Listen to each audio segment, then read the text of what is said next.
Hi everyone, my name is Dana Berry, also known as Dana Doodle Knits, and welcome to my vlog.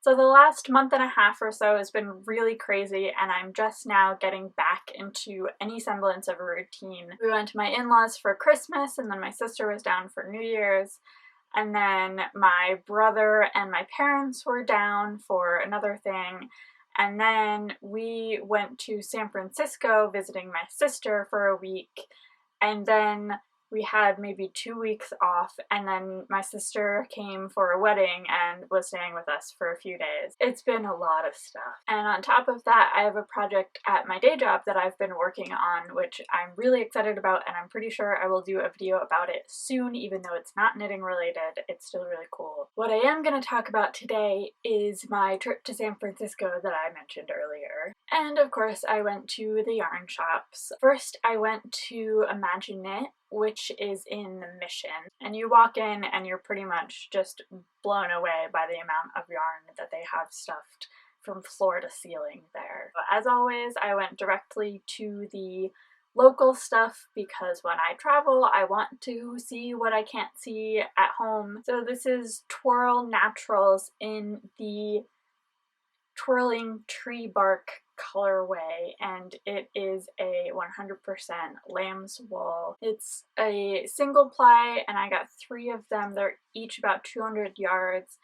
I haven't thought that much about what I would want to do with it, but it might end up some sort of scarf cowl thing. The other thing that I got from Imagine Knit was also natural color, but Ty actually picked it up and immediately said, "Oh, this would be really nice for a hat.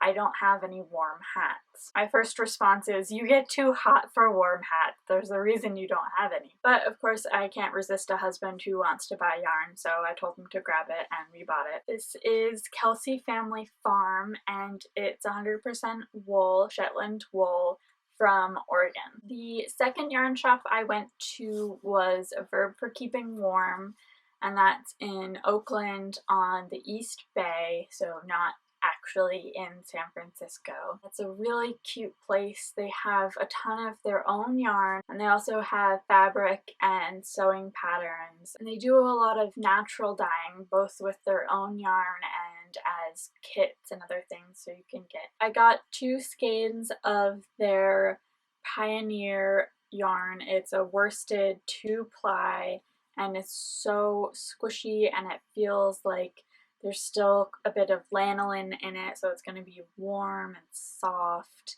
and natural dye. I have no idea what I'm gonna make, but that's life. I also bought their even tinier Annapurna, which is a really cute lace weight, and it's this nice gray with like tiny little speckles of purple somewhere in there, which is obviously so my thing. While we were in the Oakland area, we also went to UC Berkeley, where my mother-in-law went to school, and not too far from the campus is a fabric store that we popped into called Stone Mountain and Daughter Fabrics, and it is beautiful.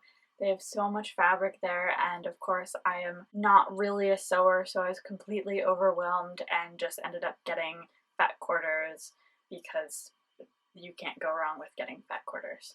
It's like, I think fat quarters are the sock yarn of the sewing world. You just get a bit and you'll use it at some point. I got a bunch of different colors, different patterns, and they will just go in my stash until I actually become a more frequent sewer. Also not knitting related, but still crafting. I finally got a coloring book. This is The Time Garden by Daria Song, and it's really cute. It has this little girl, and she goes on all these adventures and then wakes right back up in the garden at home. The very last thing that I bought, which I am also super excited about, is the graphic novel Nimona.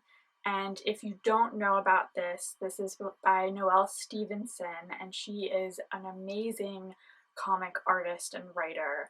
Nimona is about this girl who imposes herself as an assistant slash sidekick to a supervillain and goes on many adventures with him, mainly nemesis, dragons, science, and symbolism. Yay! So that is all. That is all of the physical stuff that I bought in San Francisco that I did not then immediately consume into my face because it was food or alcohol.